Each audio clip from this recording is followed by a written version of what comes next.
เด้อ้ยออื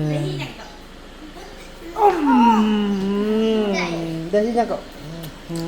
บนมีเด็กมันไม่อยู่มันมีบริมาณหรอก บริมาณหรอกเอ้ยน่ารักจังเลยนี่มาดับกระโดดว่ะนี่เกลือเลี้ยงกระโดดนี่พ่อตั้งใจลูกมากอันนี้เด็ก ลูกมากอันนี้โอเคนี่แล้วอันนี้ได้ลูกมักบอ ด้วย โอเคนี่มันดุกันเลย ถามแต่ว่าน้องเป็นสะไดขี้ให้บ่ถามเมลี่ดูน้องขี้ให้บ่ ไอ้เฟืองมาเกียนเด้อไปเลยไปเลยโอ้โอเคเอาค่อยย่างไปกันเลยบ่อาจิวเฝ้ารถนี่เฝ้าเครื่อง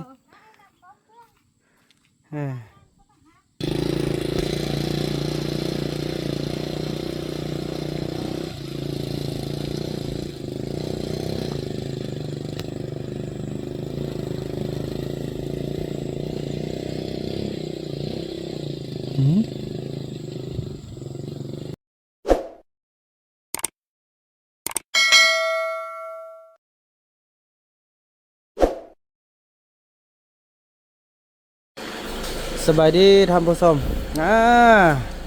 คลิปนี้ก็เป็นคลิปที่จะได้เดินทางกลับบ้านกันเนาะไอ้บุญคำนี้บ้านลึงเดี๋ยวพี่น้องไอ้นอนบ่ได้พี่น้องกลางคืนให้หมดคืนเลยตอนพระท่านลึงเถื่อนเนาะพี่น้องเอ้ยเบิ่งบรรดาเราชิยับอันเอาในสร้างชิมานำพี่น้องเอ้ยก็ยับไปพุ่นเพิ่นนั่งนี่เอาในสร้างที่โอ้อันนี้เป็นอันนี้ออกแม่น่ะนี่ไม่อยากนี่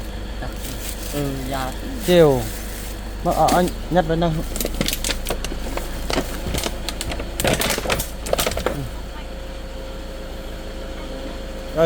นั่นเลยจะได้เดินทางคือไปส่งไอ้เฟืองนี่อันนี้เป็นอุปกรณ์เครื่องย่างต่างกันฝนกันย่างอันนี้ซื้อมาแต่ทางจังหวัดเพชรบูรณ์เลยแม่น้อยซื้อให้พี่น้อยเนาะไปบ้านนี้เดินทางไปพี่น้องเดินทางพบกันแต่ละระยะคอยเดินทางตลอดปลอดภัยเด้อเบิ่งเงินอันตัวอันแม่พักตัวอันแม่ทุ่มพื้นไทยนะอยู่นี่ก่อน2,000 บาทนะเด้อรีเด้อที่อันพื้นให้มื้อนั้นเด้อเขาจะได้เติมเงินอันเติมน้ำมันเด้อเป็น 2,200 บาทเนาะ2,200 บาทพี่น้องครับก็ถึงอยู่ล้านปลาย274ประมาณนั้นฮะโอ้เราก็เริ่มเก่งเลยเด้อไอ้เฟืองเริ่มเก่งเลยเนาะไป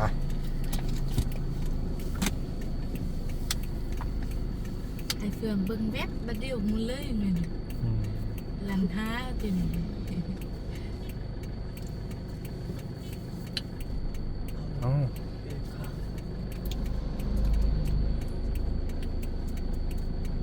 ไปโอ้รถลายพี่น้องเอ้ยอันนี้แหละนะเมืองนะต้องค่อยๆไปเติมทางนี้เลยโอ้บ่ตัวนี้บ่มีตัวทั้งหมด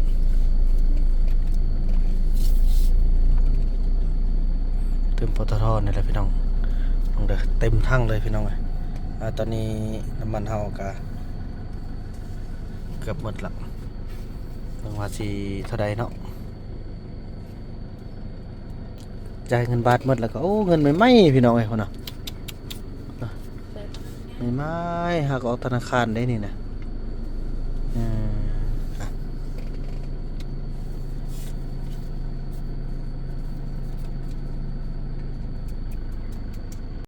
โอเคพี่น้องเนาะแล้วเราก็เติมน้ำมันไปที่เรียบร้อยเนาะถึงอยู่2 ล้านไปโอ้น้ำมันลงละเดี๋ยวนี้โอเคแค่นั้นนั่นนี่เนาะ2,112,000บ่แล้วก็เขาโอนเอาจ่ายเป็นเงินบาท 2,200 บาทแล้วก็เหลืออยู่681,000เขาได้โอนเป็นเงินกีบพี่น้องเนาะไปบาทนี่เขาไปห้าอันฮับเอาในสร้างที่ว่าขึ้นไปแปลง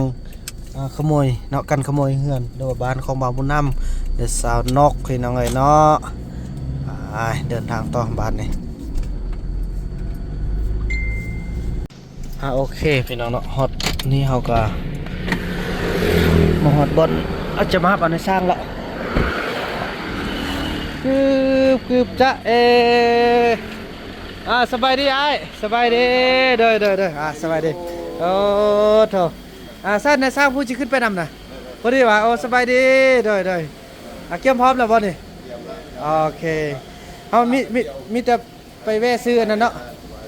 ไปแวะซื้ออันน็อตดำตึมเนาะอ๋อมีละที่ว่าเกี่ยมอุปกรณ์มาแต่นครหลวงวิจันทร์เลยพี่น้องเลยเนาะไปโอเคจักโอ้โดยเอาน้องนกจับนั่นจักคนผู้เดียวติผู้เดียวที่ไปนะโอเคโดยตัวนี้โดยยันไฟซัดเนาะยันนำทึกเบิ้งตู้นี้เอาไปทางหน้าได้บ่เบิ้งเอายับออกก่อนเอาไปทางหน้าตู้นะนะไอ้เฟืองเบิ้งโถยับกันก้นไฟช็อตบ่ได้แต่อยู่ในนี้คนน่ะพลังใช้ได้บ่คนเนี่ยบ่แล้วโดยเรียกโตสำคัญจังโดยแม่นแหละเอาไปกองได้บ่เอาไปกองได้บ่เอาไปกองเลยพอมันเอายันฝนสิตกโอ้บ่เอานี่ซะเลยพกได้เลยบ่นี่โอเคท้องแห้งแม่นบ่เอาเครื่องมาแต่นครหลวงเลย บริการถึงที่แท้นั่นเลยเนาะโอ้โอเคโอ้มีทึกบ่อมันทึกบ่อมันแน่พี่น้องเบอร์เพิ่นเนาะถ้าว่าท่านได้อยู่แถวดงคำสร้างเนาะหรือว่านครหลวงวิจันทร์อยากให้เพิ่นไปติดตั้งก็ถือว่าเพิ่นสามารถไปได้เลยพี่น้องเนาะแม้แต่ตั้งแขวงเพิ่นก็ไปได้พี่น้องเอ้ยเพิ่นเป็นห่วงยันซีมือเพิ่นเสียได้เนาะให้สร้างมันให้สร้างเฮ็ดคือการงานใหม่โอ้โดยลบแปลงใหม่อันนี้เอาไว้ข้างหน้าก็ได้เอาไว้ข้างหน้าก็ได้นี่ไว้น้องนกโอเคกินข้าวแล้วเนี่ยยังละอ๋อยังเนี่ยอ๋อเมื่อหอดบ้านไปก่อนน้ำปุยเชิงหอดบ้านเจ้าเนาะบ่ฮอดบ้านพวกน้องก่อนแม่นบ่ฮอดบ้านน้องจึงฮอดน้ำปุยโอ้แสดงว่าจะอยู่ตรงนี้มันก็เป็นอย่างที่แม่นอยู่ใกล้ๆกับปักหล่เขาอยู่กับปักหล่โดยพี่น้องเลยเนาะไปจังซั่นแหละเก็บข้าวเก็บเครื่องแล้วก็เก็บเดินทางกันพี่น้องเนาะพี่น้องเอ้ยแล้วก็ถือว่าสำเร็จเนาะ ในสร้างเขาขึ้นมานำพี่น้องเอ้ยไปบัดนี้ลุยโอ้แม่นนึกอดเอาเด้อพอบัดกลับนี่สองคนนี่จะบ่ได้กลับแล้วมีแต่เฮาสิกลับเพราะว่าเอาเพิ่นขึ้นไปส่งละบัดนี้ พี่น้องเอ้ยเดินทาง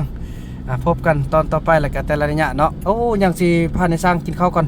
นัดดำพร้อมหมดเลยเนาะนัดนะมีครบแล้วบ่แล้วลองเช็คเบิ่งก่อนกินข้าวก่อนเนาะกินข้าวแล้วก็เช็คเบิ่งก่อนพี่น้องเอ้ยไปเดินทางกันบ้านนี้โอเคพี่น้องตอนนี้เราก็จะได้แวะเอาซี่ท่าภายในก่อนเนาะบ่ฮู้ว่าจะเอาไว้แบบนี้ย่อไม้ต่ำนี้บ่น่าจะโอเคบ่ฝ่าฝนนะพี่น้อยเนาะไปไปซอกบางโทรหาเมตา FC ได้พี่น้อง FC อยู่ไหนนี่เนาะ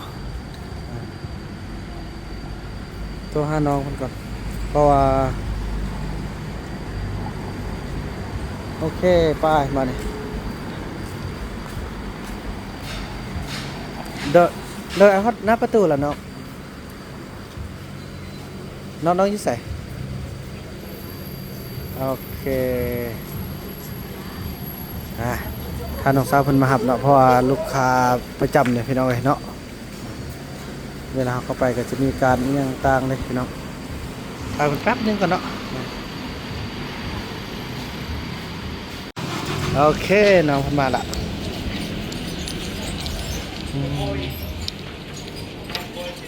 โอเคมาเลือกสีกันเนาะโอเคขอบใจเด้อนี่เพิ่นก็เป็น FC มาส่ง เครื่องพี่น้องซี่ก็ถือว่าสำเร็จไปเนาะซองแก๊สอันนี้ซี่ภายในโอเคบ่เฮียดอกอันจับกะโลได้อยู่ไสอยู่นี่อันนี้บินถึกอยู่3ล้านปลายพี่น้องเอ้ยเนาะ3ล้านเท่าใดก็เบิ่งโอเคนี่3,769,000เนาะโอเคไป3ล้านไปเดินทางบัดนี้สิได้ไปแวะซื้ออันข้าวจี้ให้ทางอันนั้นเนาะให้ทางน้องเต้าพี่น้องเอ้ยให้เขาไปเจ้าก็ได้บ่มีมือหยุดเลย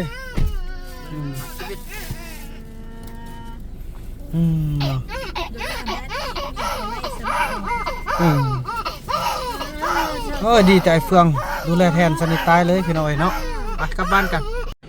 โอเคได้เดินทางมาฮอดเมืองปากลายแล้วบ่าวนำจะได้แวะซื้อปึ้มเรียนภาษาอังกฤษให้ทางน้องเต้าแล้วก็น้องดิออสเนาะอีแม่โทรมาบอกว่าซื้อให้น้องแล้วสัตว์ถูกเจ้าได้บ่จะได้พาในสร้างได้กินข้าวกินน้ำนี่ก็เนาะบ่มีบนจอดดี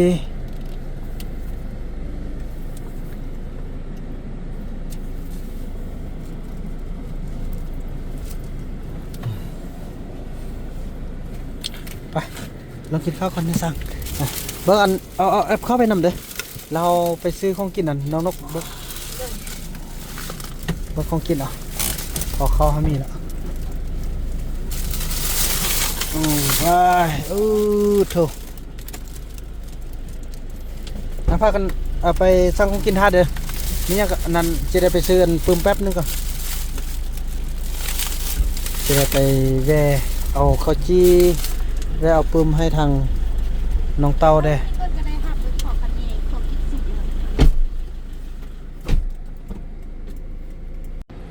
โอเคท่านผู้ชมเนาะแล้วเขาก็ได้มาฮอดนะนี่เว้นเดี๋ยวตีไอดีออสแม่นบ่ดีออสเล่นแล้วมันบ่ทันเห็นเทื่อเนาะ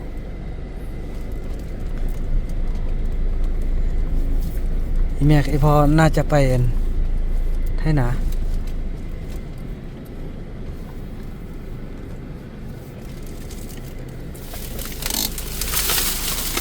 จับนกออกไปเลยเอาไปแบ่งแล้วเขาจะเนาะ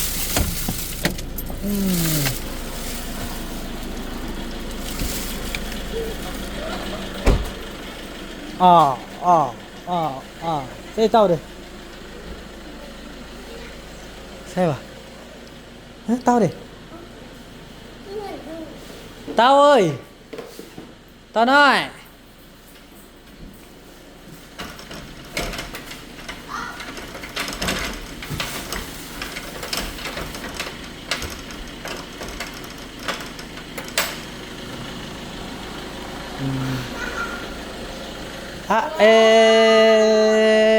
สบายดี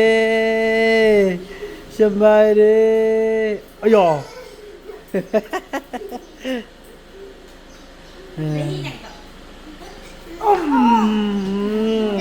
ได้ที่ยังก็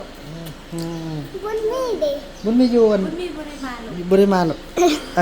เอ้ยน่ารักจังเลยนี่สิล่ะ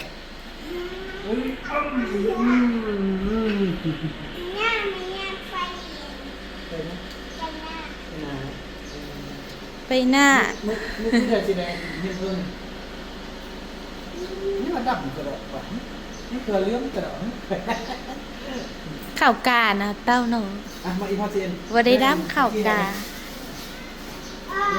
เอาพวกลูกแกได้ตัวเดียวพวกซาลีพวกลูกรถเลยพี่น้องลูกให้ดีเลยลูกให้ยาเราเหิดลุงเราลูกเราให้เยอะกันนะนี่อันนี้ตัวนี้อันนี้ตัวนี้ซื้อเลยเอาเบิ้งเอาเลือกเอาตัวนี้เอามัดบ่ตัวนี้มัดบ่เอ้าคุณพ่อตั้งใจคุณพ่อมาอันนี้เลยโอเคนี่แล้วอันนี้ได้ลูกมัดบ่โอเคนี่อันนี้ได้มัดบ่นี่ตัวอันเป็นโดนัทนั้นก็เอาไว้ให้ลูกเดี๋ยว โดนัทมันไม่เอา แล้วเฮือกกับไอเดียอดกิน อันนี้ลูกเอาดิไอ้ดอดไอ้ดอดแล้วน้องเข้ามาดิโอเคกันก็ได้ก่อนเอาสลีลงมาละนี่สลีลงมาเลยเอาซื้อเลยนี่มันจะยืมกันเนาะจ้าเอ๋ก็ไม่ดี ไปกดเอาลูกไปกดลูกได้ไปไปดิกดลูกได้ไปกดลูกได้ให้กำลังใจลูกเอามากดแม่ได้ไว้ลูกไว้ไว้น้องเต้าไว้กดแบบคืออันคือลูกกดแม่นกคือกดเขานำนะไว้ไปอันยับไปโม่ลูกไปยับไปโม่ลูกห้ามได้ว่าน้องเป็นสะไดขี้ให้บ่ห้ามเมลี่ดูน้องขี้ให้บ่ยับไปโม่ลูกได้ไหมไปยับไปโม่ลูกคนเลย ตัวอันนี้เอาแล้วเนาะอันนี้เลยเพิ่งดูอันนี้ตื่น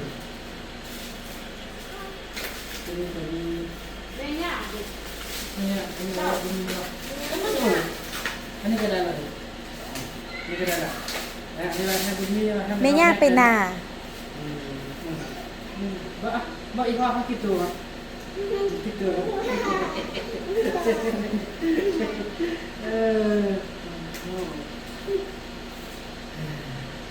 เนี่ยเป็นนาเนาะมึงลองได้หรือเปล่าใช่คนกันเอาเนี่ยปุ้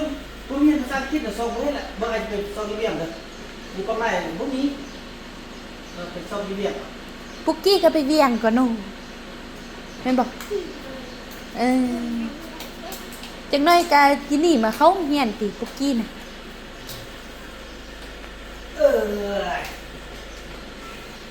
này cái con ngọn đây ok đây nó cho ngon mà các bạn ลิ้นมักเตะบานเลยเนาะ anh ấy đây ai sẽ đây cắp hòm mình dàn phân tục không thương rồi đấy sẽ đây cắp con ngọn cái nó mình qua đây sẽ đây cắp ở đây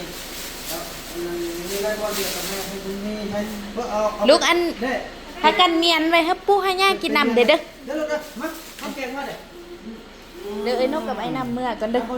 เมื่อน้ำมาหาไม่เด้อ đây bơi nó con nào khác đây đây anh bạn này bơi nó năm ai được và con số số nhìn mình hỏi cái là bây giờ bàn cần đặt tay nhá được đấy เมียนไว้ละอันปู่กับย่ามาแล้วเอาซุปปู่กับย่ากินเด้อ rồi đây được đấyไปพี่น้อยเดินทางกลับบ้านกันแล้วไอ้เด้อที่ไปจังหวัดจะต้นเนาะเขาออกมาแล้วก็มาป้า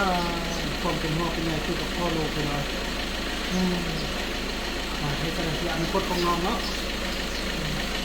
จะบ่ได้เอาอันนั้นลงมาจ้ะ ครับพี่น้องพบกันตอนต่อไปเนาะพี่น้องแล้วเราก็ได้ส่งในสร้างลงเหือนเนาะอยู่เหือนท่าแล้วก็ไอ้เฟื่องกับแวะเอารถจักรเนาะเพราะว่าจะได้ใส่ยามนี้ยามฝนพี่น้องพอรถจักรเอาไปไว้อยู่เหือนพอเท่าเนาะก็เลยว่าให้ไอ้เฟื่องออกขี่รถจักรมาพี่น้องโอ้ฝนตกมากกว่าเสาพี่น้องตายสิเข้าได้บ่เนาะเสาหลีเข้าได้บ่ฮู้อยากเนาะทางก็ได้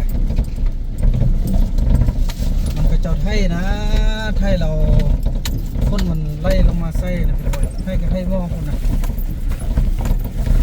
ลองรุ่นเบิ่งว่าเฮาสิได้ไปได้บ่เนาะไปพุ่นละไปพบกันที่พุ่นพี่น้องเนาะพี่น้องแม่ทางแล้วปีนี้เดี๋ยวหัวไปบ่ได้แล้วนี่แม่เดี๋ยวเปิดพุ่นละไปบ่ได้ละปีนี้นะไปได้บ่เนาะไปได้บ่เนาะเบิ่งพี่น้องรถเข้านี่ก็ยังไปบ่ได้เขาจอดนี่เฮาไปได้บ่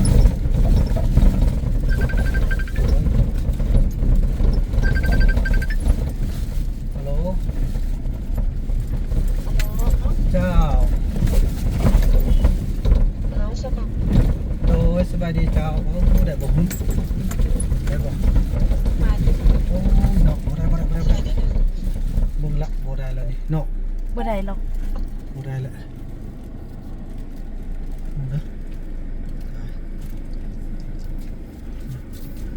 สำรวจบางทางนี่มาเมื่อก็มันบุคือว่าเลิกกว่าเก่าอ่ะสลีเห็นเด้อไอ้ฟองจักเขียนเอาเนอะ เครื่องสลีโบราณตี เนาะบอกกันเด้อพี่น้องเอ้ยมันกว่าโหดให้แท้รถเฮามันรถบ่มีโฟนะพี่น้องเอ้ยเนาะไปนี่ค่าแอปแยบเลยแหล้วนี่นะแม่รถฟอร์ดของไทยออกมาอันนี้ มันยังว่านักกว่าตอนอันเจ้ามาอยู่ก่อนนอนเพื่อเจ้ามาปุ๊บ เมี่ยงก็กุ๊กมะพร้าวกุ๊กนั่นนะโอ้พี่น้องเอ้ยไปบ่ได้แท้อันนี้เนาะคันรถมีโฟนนี่พวกข้านได้นี่โอ้ลมหมด เพิ่นเฮ็ดบ่ได้อ้ายเบิ่งเนาะ เนาะ ในรถซิงกันอย่างอันนั้นนี่ เนาะคันรถมีโฟนี่โอเคอยู่นี่โอ้ยตายสะดือนั่นนี่โอ้บ่ได้แล้วพี่น้องเนาะ บ่ได้เด้อ เบิ่งด้วยตาเปล่านี่เลิกได้พี่น้องไอ้หุ่นนะ มีได้คันเฮาบื้นไปก็มีแต่มันสิเซลลงเนี่ย อ่า มันนี่น่ะสิขอยอยู่นี่ โอ้บ่ได้ละ ก็ว่าเฮาเบิ่งมันม่วนเป็นนี่นะเขาไปไทยมาหม้อนี่นะไทยมากระพากันไทยมาจนจำเลย เป็นห้องอันนั้นหมด ไล่มาหมดเลย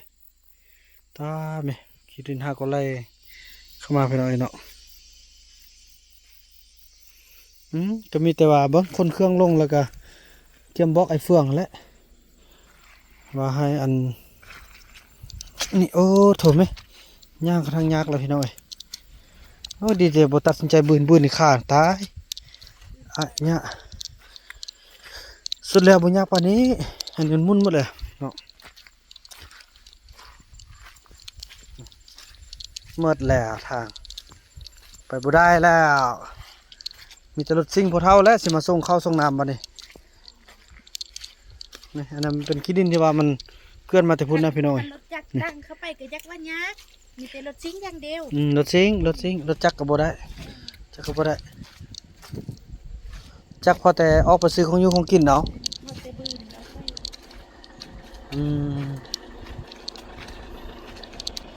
มีแต่อยู่นี่ท่าไอ้เฟืองกันเนาะไอ้เฟืองมอดแล้วก็เตรียมคนเครื่องเนี่ยลงเอาไว้นี่เลยเครื่องนะฮะไอ้เฟืองเคียนเอามันก็ใกล้ๆนึงเนี่ยใกล้ๆนึงอยู่ตัวหน้านึงน่าจะหายเนาะพี่น้องไอ้ทางก็ได้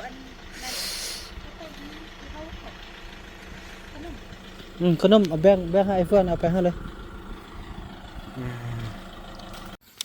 พี่น้องเอ้ยเนาะแล้วก็ถือว่าเบิ้งน้องนกเอาอันแบ่งให้ไอ้บุญมีล่ะ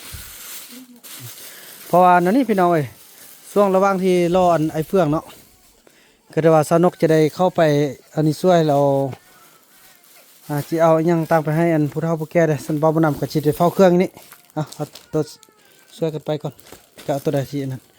สาลี่เอาไผ่ทุ่งน้องเอา สมมุติว่าเฮาไปให้นะ มันมียังได้อันนี้นะอันเข้าไปนำไอ้นกดาท่าเด้อเราเบิ่งอันนี้ไว้ให้ไอ้เฟืองตัวได้เด้อที่อันนี้อันนั้นนะอันนี้เบาแล้วติ กางเกงไหมกางเกงไหม เอาเบิ่งอันนี้หิ้วได้บ่เบา ได้ โอเคอันนี้ไว้ให้ไอ้เฟืองมาเขียนเด้อ ไปก่อน ไปเลยไปก่อนนี่ โอ้ ลองทุกอย่าง โอเคเอาค่อยย่างไปนำกันเลย ไป บ่ไอ้จิวเฝ้ารถนี่เฝ้าเครื่อง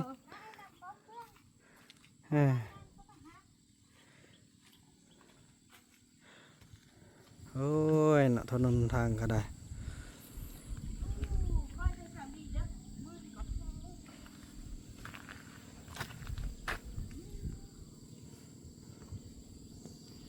อยากแล้วยำฝนนะพี่น้องเอ้ย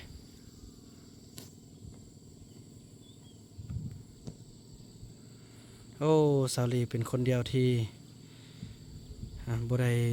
เข้าป่าอีกแล้วพี่น้องเป็นคนบ้านคนเมืองเขาละ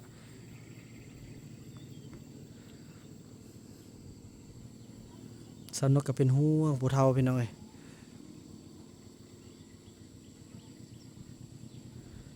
อยากให้ผู้เฒ่าได้กินข้าวจี้กินแบก เกอร์ว่ามันหยังเพิ่นว่านะทางเทิงที่ย่างบ่ได้แล้วเด้อพี่น้องเอ้ยได้ย่างเรียบทางลุ่มพี่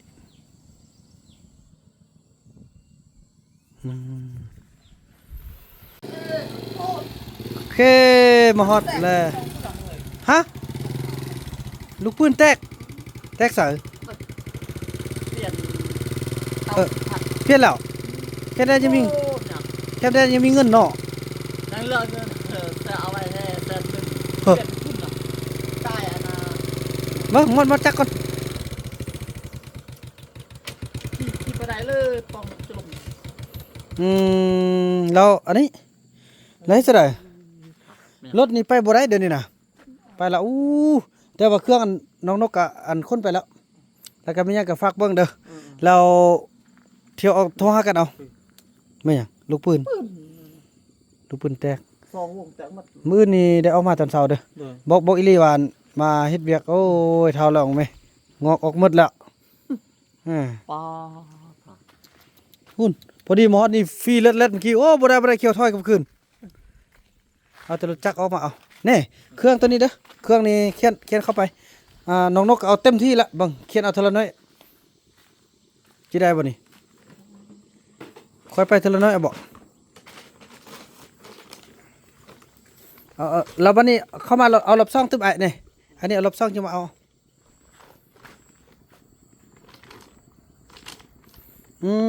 ทางก็ได้เมื่อกี้ก็เลยฝนตกบางแห่ง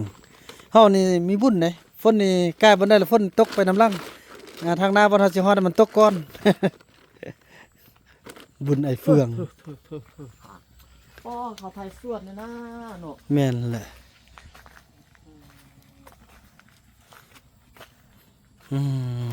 งามเขา เฮ็ดได้เด้เจ้าสิไปได้ปะหรือว่านั่นนี่บ่ให้เจ้าคนอันนี้เจ้าหิ้วไปก่อนบ่หิ้วไปแล้วจึงเอารถจักรเอาบ่ยามมันสิล้มเนาะ ปะทา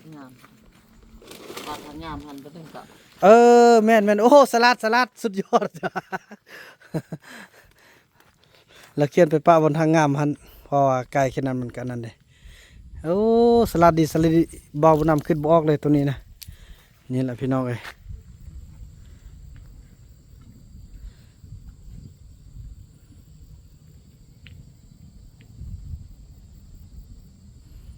ป้าพุ่นแล้วก็ย่างออกมาบัดนี้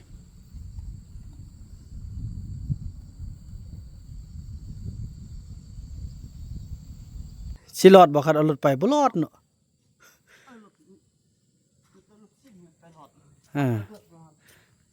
อยู่หันในแห้งลึกกันบ่โอ้บ่ได้บ่คันรถนี่ไป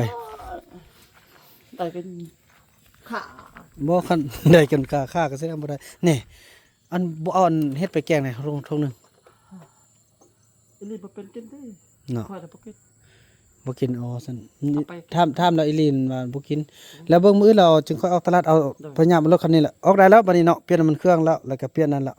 แต่เปลี่ยนสเตอร์บ่ได้ละสเตอร์ ซั่นมื้อเอามาเปลี่ยนเอา ขี้มันไปยืด อันนี้แท้ มันก็ได้ ย่างแท้โอเคแล้วเนาะเกาะได้แล้วเนาะไปนั่นแหละ ไปฮอดหาได้เอาขี้ปึ๊บปองติดจิลุก มื้อเช้านี้มาตอนเช้าเด้อสู้ลองไปได้บ่ได้มันจักกันเนาะ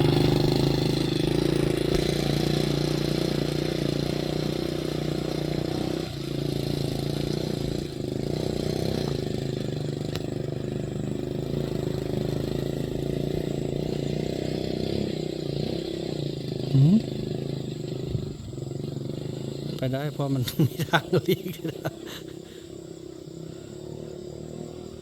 โอ้ย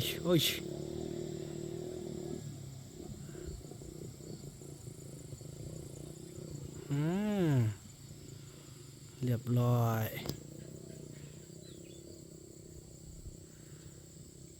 โอเครอดไปถือว่านั้นเนาะพี่น้องเนาะถือว่าคลิปนี้ภาพบรรยากาศนี้ก็จะได้ขออนุญาตจบคลิปกันเพียงสำนี้ก่อน แล้วก็ว่ากันใหม่ในคลิปต่อไปเนาะคลิปนี้บ่าวนำก็กล่าวคำว่าสบายดี